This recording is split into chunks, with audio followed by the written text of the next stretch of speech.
Hello, today we're going to talk about how you can do well at Georgia Milestones. This example is going to be 7th grade level. However, with milestones after 6th grade, essentially they're all kind of the same. They're going to be testing you on the same types of content, same types of standards. They're just a little bit more in depth each year as you go up. So while this is 7th grade, you can still use this video for any of them 6 through 12. So that being said, we are going to talk about how you can do well at milestones. You have 3 sections. The first section is day 1 usually. It will be 90 minutes. And then sections 2 and 3 are going to be on the second day, and they are going to be 80 minutes apiece. That is going to be your long day, so be prepared to have the stamina and endurance to get through that test. Okay?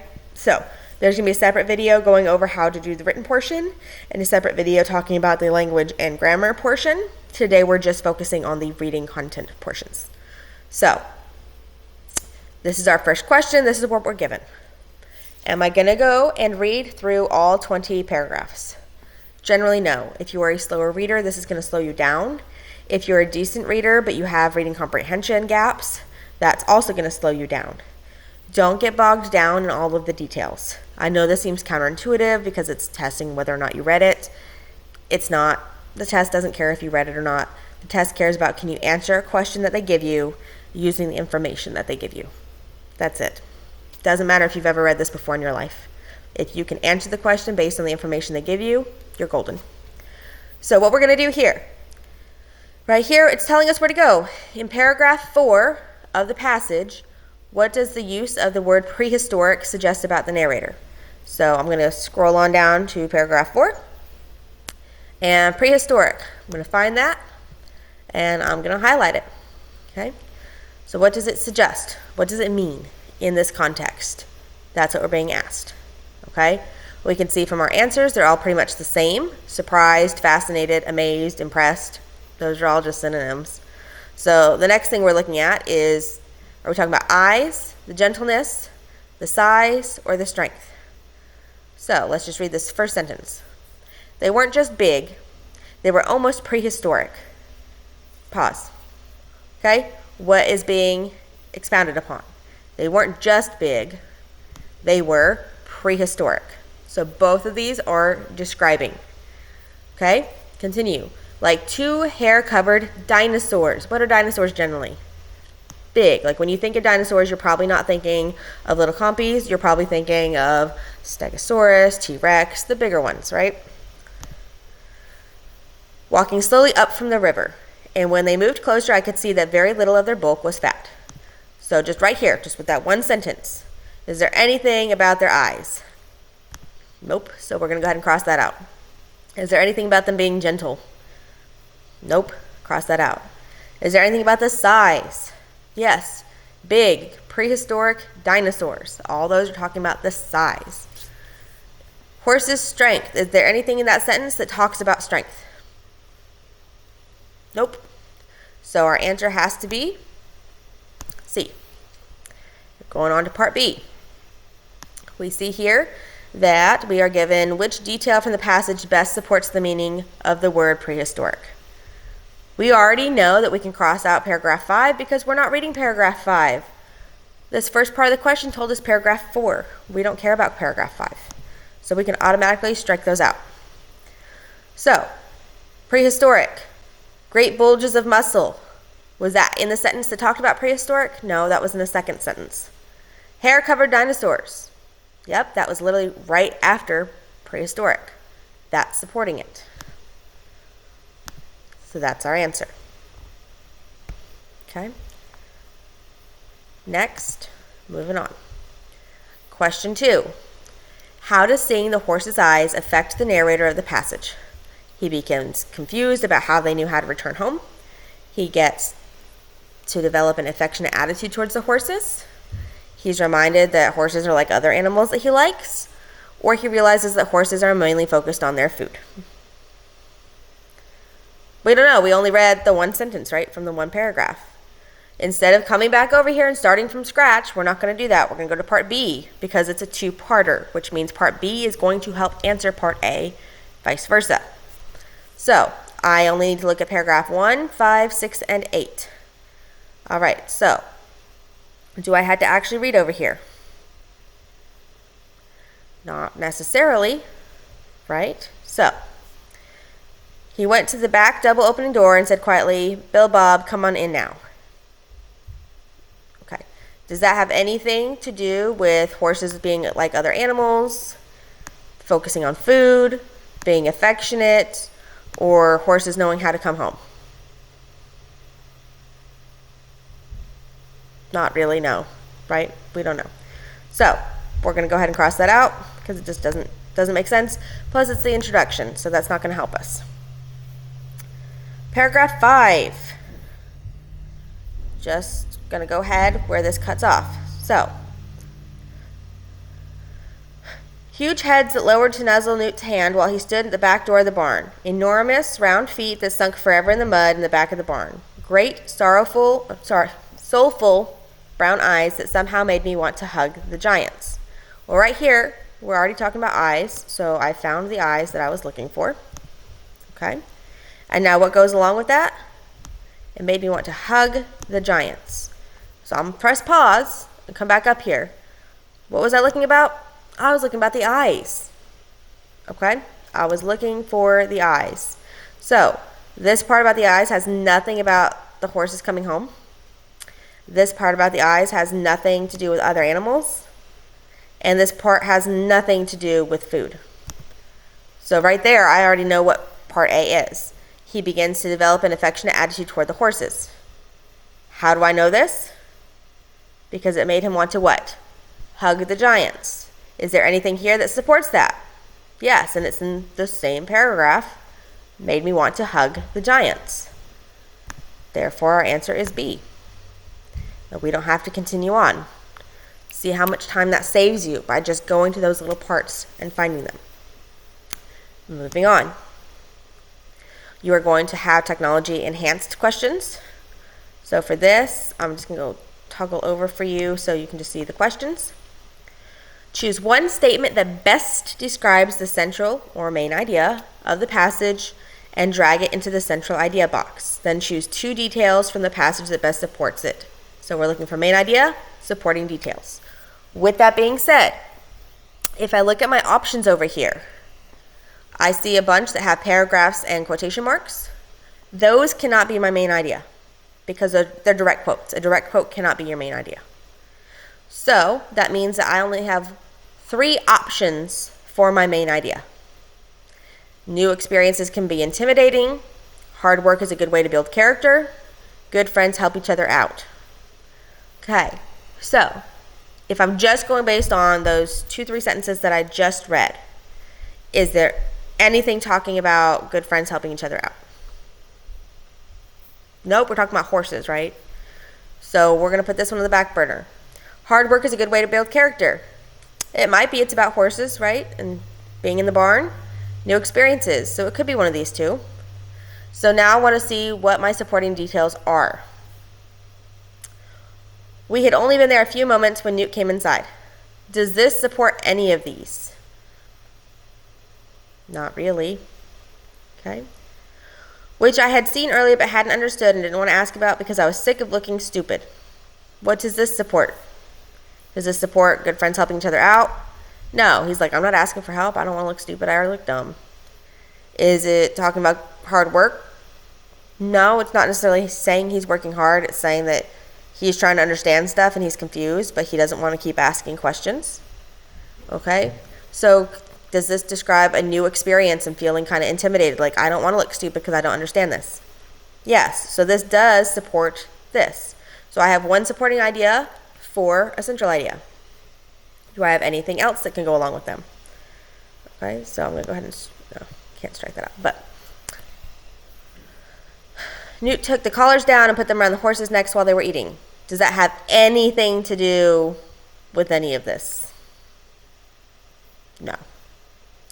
Newt hooked their trace chains into a big cross piece of wood. Still doesn't support any of this. Rather than climb up onto a horse as big as most trucks, I would definitely rather be left behind. Does that describe something? It doesn't describe good friends, so We don't have enough here to say that good friends is going to be a key idea. We don't have enough here from what we're given to support hard work. None of these are describing doing anything difficult or hard work or being determined. We do have enough here to support that there is a new experience happening. We can understand that from the little bit that we've read, along with what we're given here as options. So, again, what refers to a new experience? We had only been there a few minutes when Newt came inside. We have no idea what that is, which I had seen earlier but hadn't understood and didn't want to ask about because I was sick of looking stupid. Okay, if you're sick of looking stupid, you don't want to ask questions but you don't understand, generally that's about something that you're new to. Generally, if you're around something long enough, you don't have as many questions because you understand it in some way. But if it's a brand new thing or experience, you're going to have more questions. So this can be a supporting idea.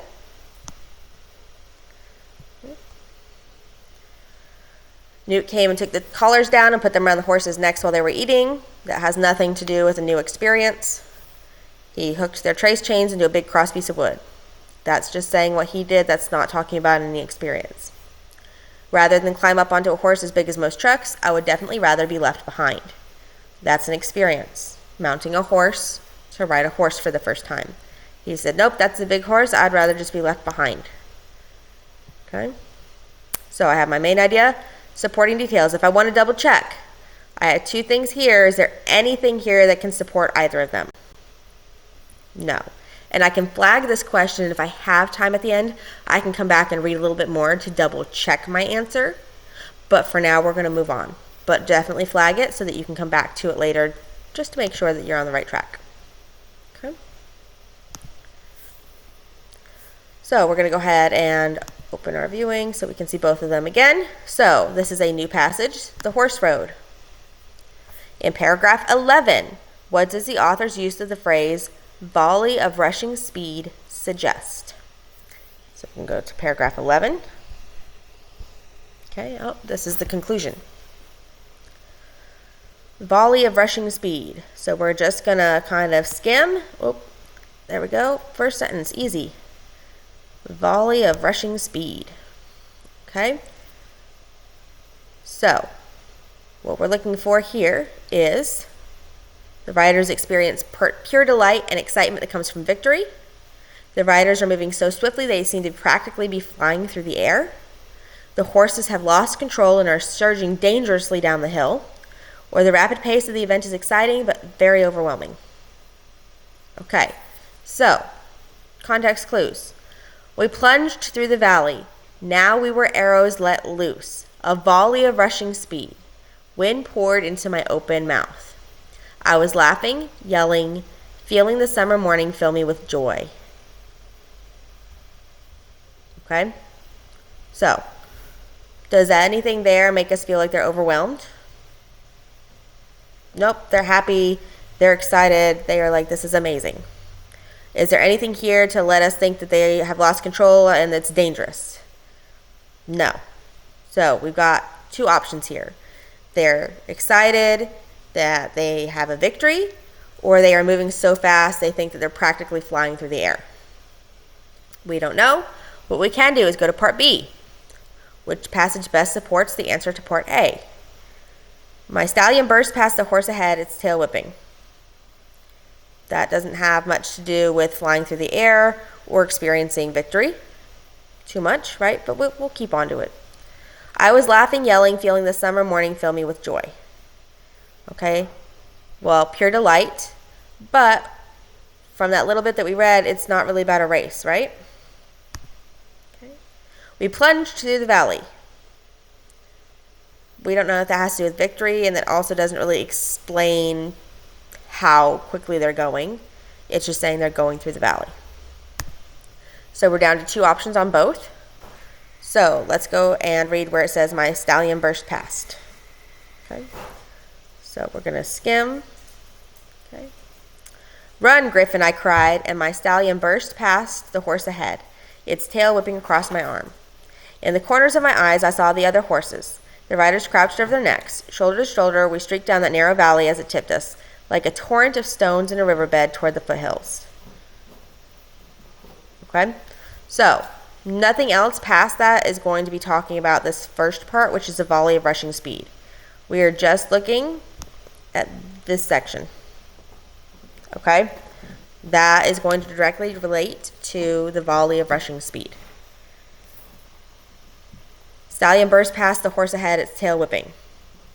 They have said nothing here about winning or having a victory.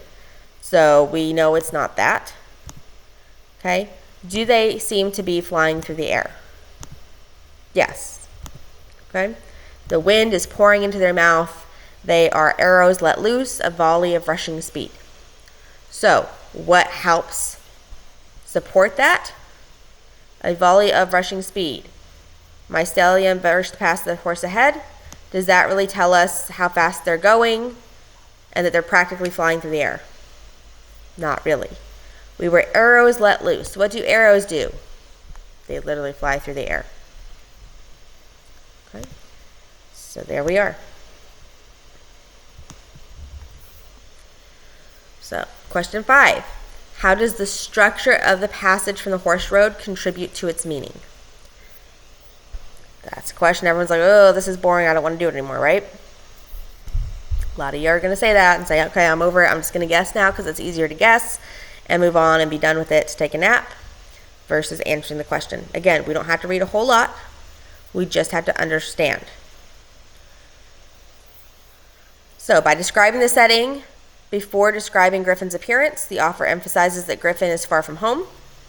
By showing an argument that the narrator and Batu, through their conversation, the author reveals the main conflict. By waiting to show the start of the race until midway through the passage, the author creates a tone of anticipation. Or by starting the passage with the narrator's dialogue, the author establishes why the narrator wants to win the race. So what are we thinking here? Don't know, because we haven't read the whole thing, right? We literally read the end. We read the end. So let's go down to part B. Steady now, steady, I muttered. We were like arrows held against quivering bowstrings. You'll be running in Griffin's dust, I cried. Beyond the valley, the foothills lay like dropped fabric. So I've got paragraph 1, 2, 4, and 5. So what I'm going to do with that is I'm going to look and see which one helps support each other. So let me go to paragraph 1. Steady now, steady, I muttered as Griffin shied, his hoofs sending small stones clattering downhill. Patting his neck, I felt the tension under his muscles. I couldn't hold him much longer, my beautiful Persian horse. That doesn't take long to read, but does that tell us that we are describing the setting before talking about his appearance? Do we know that he's far from home? That doesn't have anything to do with it, so no. Does that have anything to do with an argument? Is it talking about midway through the race? No. Okay. By starting the passage with the narrator's dialogue, the author establishes why the narrator wants to win the race. Is anything in this first paragraph talking about why he wants to win? No. So we know that this is not going to be a supporting detail. It's just not. We also know that by starting the passage with the narrator's dialogue, the author establishes why the narrator wants to win the race. That didn't happen. So we know that that is also incorrect. So, paragraph 2. We were like arrows held against quivering bowstrings. Come on, Batu, I yelled to my friend, crouched on a bay mare to my right. He grinned mischievously, his long black hair lifting in a breath of chilly air. He liked making us all wait. We were like arrows held against quivering bowstrings before the moment of release. Does that help explain the setting and tell us that they're far from home? Nope. Does this show an argument with them? Do they have a conversation? Maybe, not really. Are they showing the start of the race until midway through? Are they creating anticipation?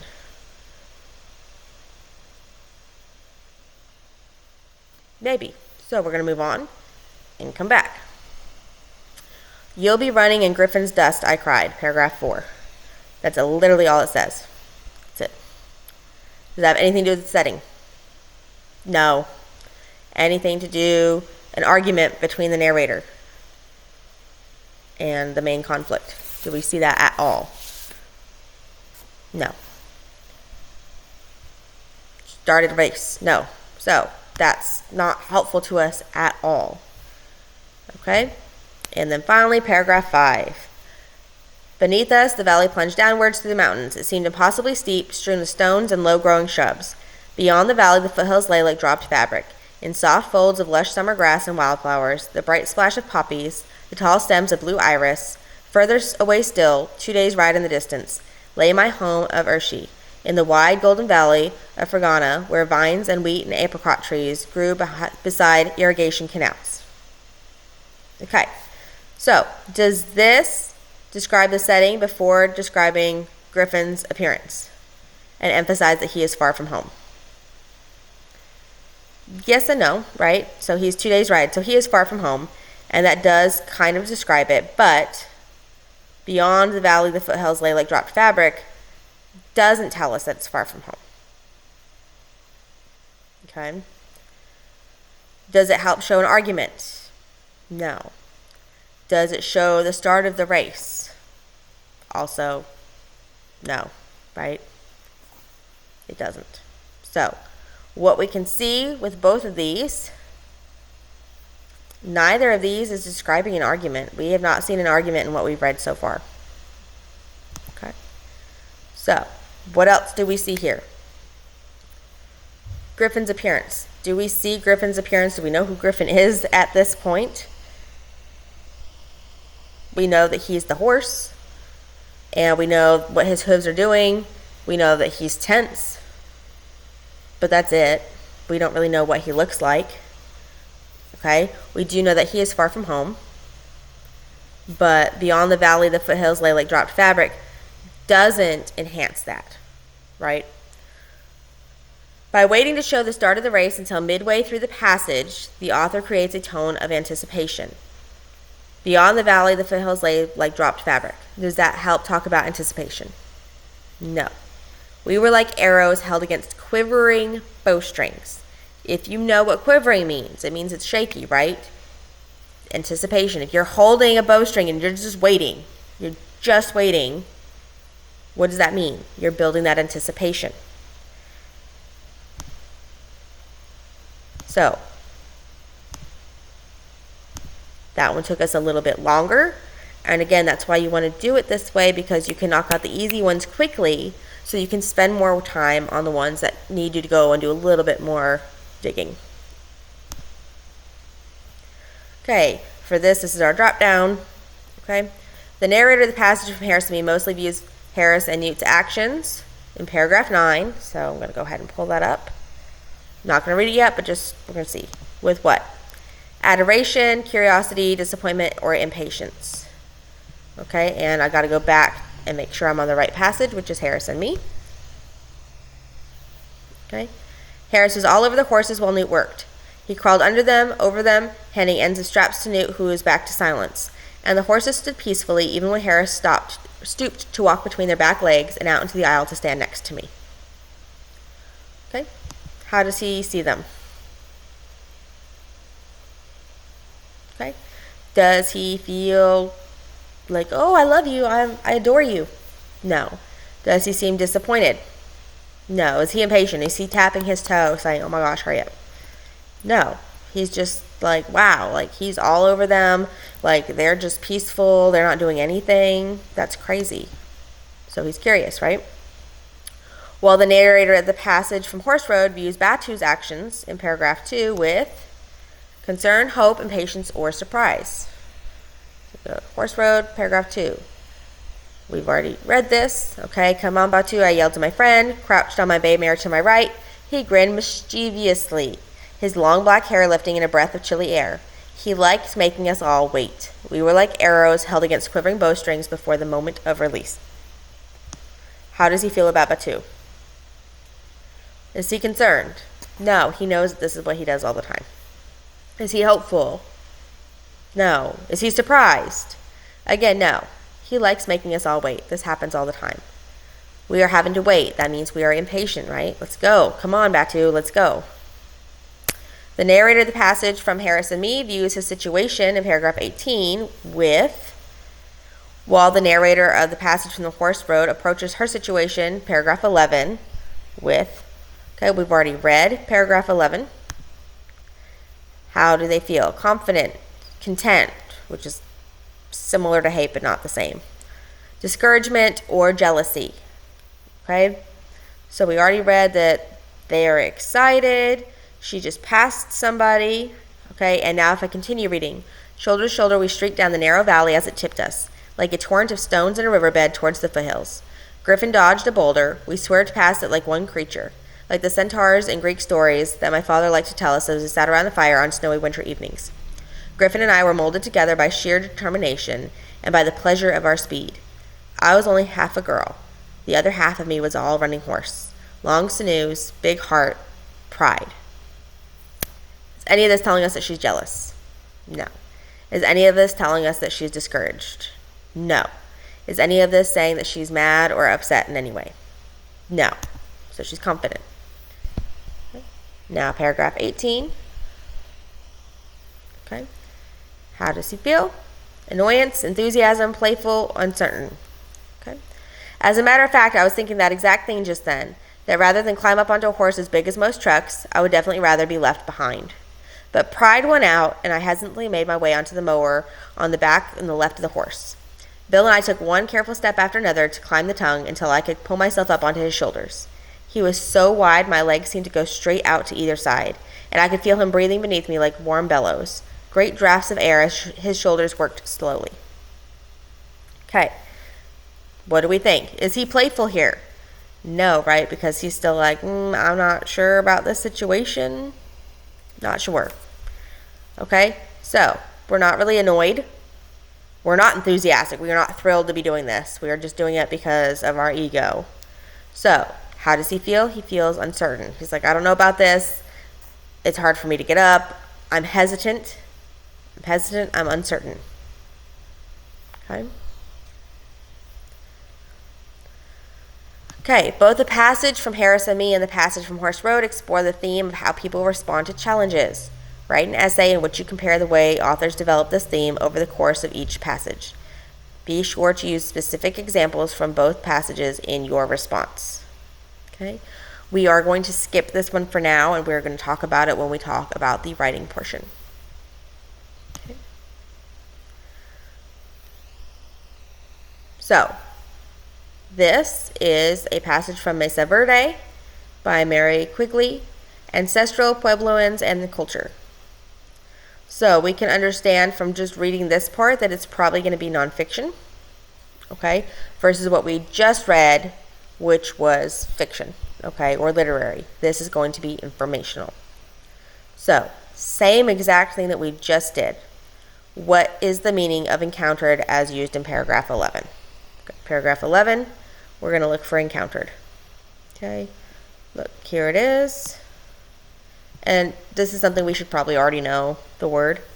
All right, but we're going to go ahead and we're going to read. Although occasionally a traveler may have encountered some of the dwellings of the Mesa Verde, European settlers were not widely aware of most of the Mesa Verde villages until the late 1800s. So, what does encountered mean? Okay, and you can just substitute them. Although occasionally a traveler may have accidentally discovered some of the dwellings.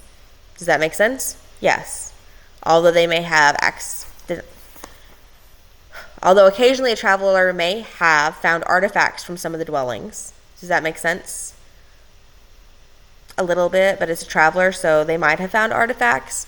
But what do we really think that's happened? Mostly ignored? No, we know that's not what encountered means. Studied in detail. Why would a traveler study something in detail if you're not made to study it? Okay, we know what encountered means.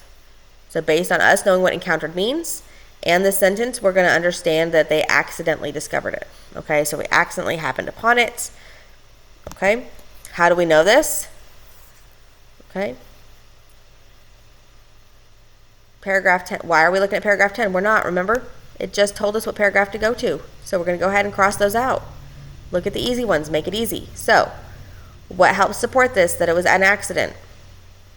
Left unchanged. Everything was left unchanged and undisturbed. Does that make sense about, although occasionally a traveler may have encountered some of the dwellings? Not necessarily, because it's above by several sentences. It's way up here. Okay, so that's its own little separate thing. What about not widely aware of? Oh yes, look, it's in the exact same sentence. Not widely aware of. That's going to support this. They're in the exact same sentence. Okay, and look how quick that was. Okay.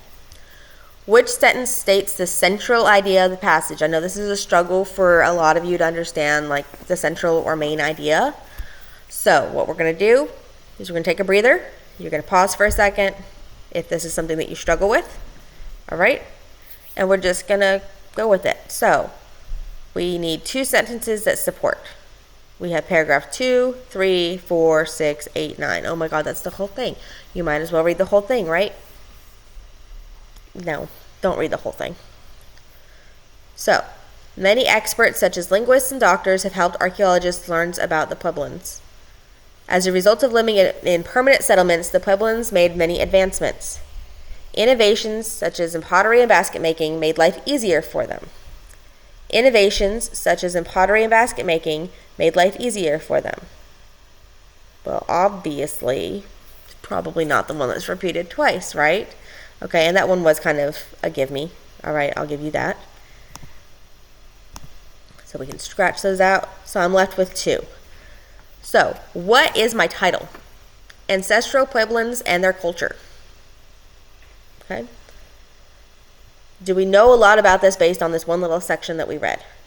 Archaeologists have been helped by the fact that nobody moved into the Mesa Verde cliff dwelling after the ancestral Pueblans moved away. Everything was left unchanged and undisturbed. Okay. So, do we know about them making lots of advancements? Not from just reading this specific part. No. Many experts such as linguists and doctors have helped archaeologists learn about the Pueblans. Is there anything here that talks about doctors? Nope, that says archaeologist. If I'm just skimming, everything that I'm seeing right now just says archaeologist. Archaeology. Archaeologists. Look at that. Okay, so far that. They do work with specialists, however. Look at this. We do see this here. Okay, medical doctors, geologists, okay, anthropologists, and linguists. So we do see here this supports A. Okay, many experts such as linguists and doctors have helped archaeologists learn about Puebloans. But is this repeated everywhere else? Do we understand this everywhere else? Or is this just one tiny section? It's not, right? It's one tiny section, which means it's not the main idea. It's not the big idea. Okay? It's just one piece that helps support everything else. As a result of living in a permanent settlement, the Puebloans made many advancements. Can we understand that from things? Okay? We have finds, early discoveries, okay? Nobody moved into the Mesa Verde cliff dwelling after they moved away. Everything was left unchanged and undisturbed, okay? So, while the ancestral Puebloans learned how to farm and live in that region, it was difficult land that did not appeal to settlers, all right? So, what we're understanding is they were here, okay? They were here because it's literally called the Mesa Verde. They're talking about this one specific thing. Okay? So, we know that we are here. This is an area that's more or less permanent because we are calling it Mesa Verde, which suggests that this is not just people that are moving around everywhere. Okay? So, we're going to go ahead and cross this out, and our answer is B. Okay? What helps support that? 2 things. All right.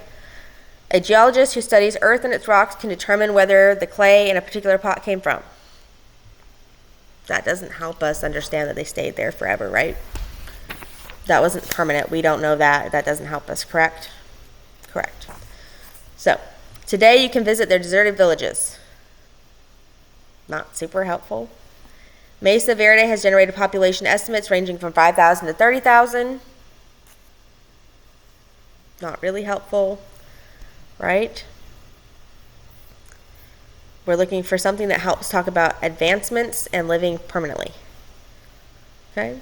Making pottery suited their new lifestyle now that carrying heavy breakable pots was not an issue. Is this an advancement? Yes. New lifestyle. Okay? We are permanent now.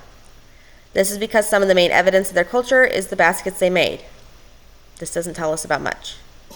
Farming meant that their lifestyle drastically changed. Okay? Permanent settlement, advancement. Advancement in farming. That's our answers. Okay. Drop down. According to the details in which paragraph, the Puebloans were originally nomadic because they what? Okay? So, we've got paragraph 2, 3, 4. So I'm going to go ahead and just skim 2, 3, 4 for the word nomadic. Boom, right here, easy peasy. Okay, so we know, boom, well, that's paragraph 2. The Puebloans were originally nomadic because what? Though they had been nomadic people who traveled in constant search for food, that supports it. Okay? They needed to find food. By developing blank at Mesa Verde, however, the Puebloans no longer had to be constantly on the move. Okay, religion, nope. Anything we've read so far doesn't talk about that. Pottery, that's not talking about not having to move. And if we just read a little bit longer, the lush mesa tops offered prime land for agriculture, and they learned to farm. Okay, so agriculture. Consequently, during the classic period, they were able to develop blank. Each of these have nice bold titles, so I can go right to the classic period. They were able to develop what? Gathering places, storytelling, or pottery. So I'm looking for gathering places. Do I see anything about that? Oh, look, gathering together. I do see that. Do I see anything about storytelling skills? Nope. Do I see anything about pottery styles? No. So gathering places. See how quickly we're able to move through this. Okay? So, point of view for the author. What statement describes their point of view?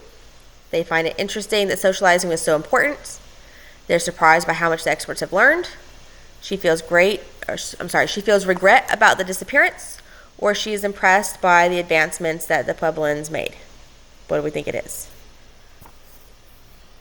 Okay. From what we read, did we see anything about socializing and like she's interested in why they socialized? Not really. We know they had gathering spots, but that's about it. So we don't really know how to answer this question.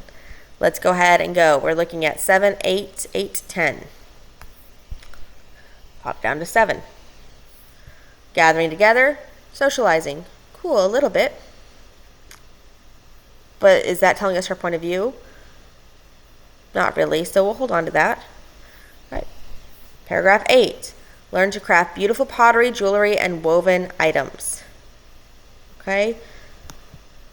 But is this telling us about them socializing? No. Is it telling us how surprised she is by how much the experts have learned? No. Is she talking about regretting the disappearance? No. And does that support that at all? Is she impressed by the advancements? Okay. What did they learn to do? They learned to craft beautiful pottery, jewelry, and woven items. That's an advancement. Okay. Where did they go and why? That's a question. It doesn't necessarily mean that she regrets why they left. Every item tells a part of the story of the people. Also does not express regret. So we can cross off regret because it's not there, right? We can also cross off socializing because it's literally only in that one tiny little section. So is she surprised by how much the experts have learned, or is she impressed by their advancements? What have most of our questions been about? Most of them have not been about what the experts are saying. Most of the questions we've had up to here have been about the advancements that they're making, right? Basket makers, their culture, okay? So that's basically what they're talking about here. They're not talking about too much about the experts, okay? She's just explaining their advancements. So our good bet would be D. And what helps support that? Where did they go? No, that doesn't support anything, okay? Every item tells a part of the story of the Puebloan people. Does that tell us anything? Not really. We're going to right back to it. Learn to craft beautiful pottery, jewelry, and woven items. That's an advancement. That's the impression that she's getting. She's impressed by what they were able to do. Okay. All right. 12. Which statement describes the main reason that the Mesa Verde settlements were excellent sources of information about the Puebloans? We're like, I don't know. Don't know. Paragraph 4, paragraph 8, paragraph 9, and 10. All right. Paragraph 4, what are we looking for? Main reason that the settlements were excellent sources of information. We're looking at information. All right. So, just doesn't really tell us much. If we're just looking at it, they started to settle in small villages. Okay. So, that doesn't really help us, right? That's cool, they did that, but we don't know anything about that. So they used simple tools to create farms on the mesa top. Does that have anything to do with them being good sources of information? Not really, no. Okay, so let's go down again. The ancestral Puebloan people managed to build a stable year-round community with a thriving culture. Okay, life in the cliffs. Does this have anything to do with being excellent sources of information? No, that doesn't tell us anything about how we know that there were information here that we can find. Okay. Archaeologists look for things that early people left behind, such as dwellings, clothing, pottery, baskets, rock paintings, and etchings. Can that help talk about information? Yes. Okay. We get things from that, so that definitely does help us, right? Okay. D, the dry climate keeps artifacts from rotting and molding. Right? So either of these could go. So we're going to go back up here and see. Excellent sources of information. The Puebloans changed the environment in which they lived.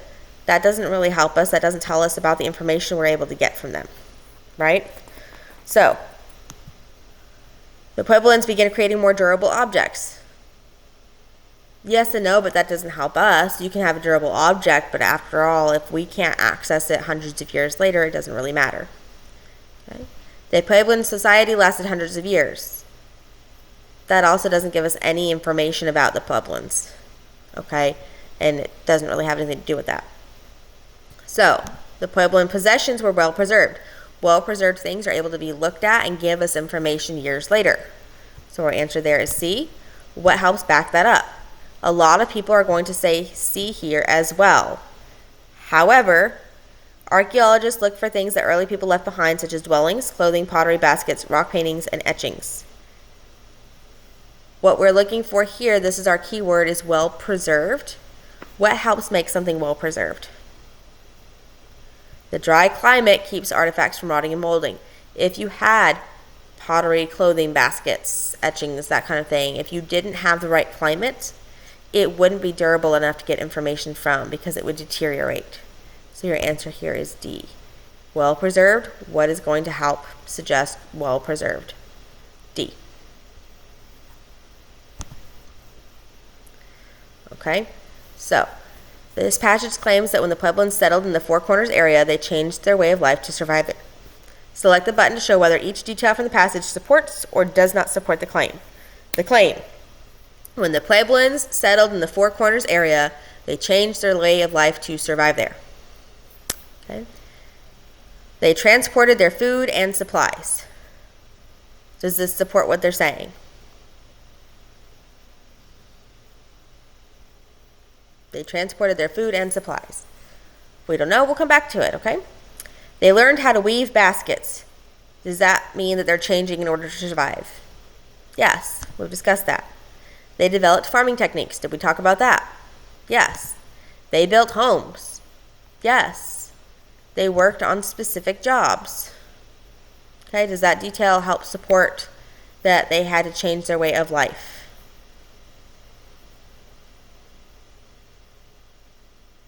Yes, no, maybe. Okay. So, what do you think? They worked on specific jobs. Does that help support their way of life?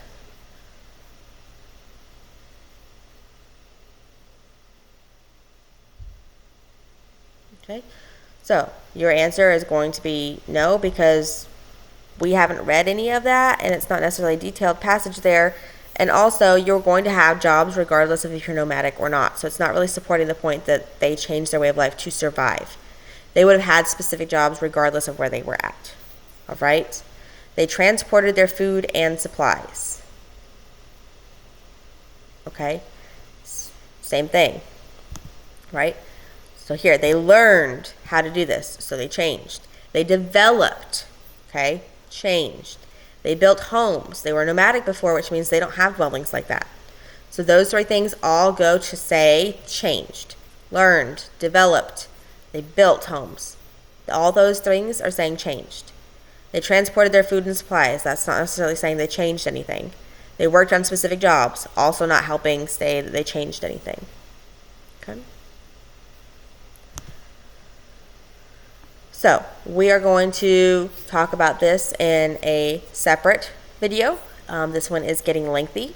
So I do want you guys to go ahead and attempt to answer these next couple of questions and let me know how you guys do with that. And then we'll pick up later on our short written responses and on our language questions. But for now, go back, use these strategies and see. One, I want you to time yourself and see how long it takes you to get through these questions. I want you to use these strategies and see how well you do and how much shorter of a time you're able to complete this in. So that is your goal, is time yourself on these next couple questions with these three passages, use these same strategies, and then see kind of where you are with it, what kind of score you got. So thank you. Till the next video.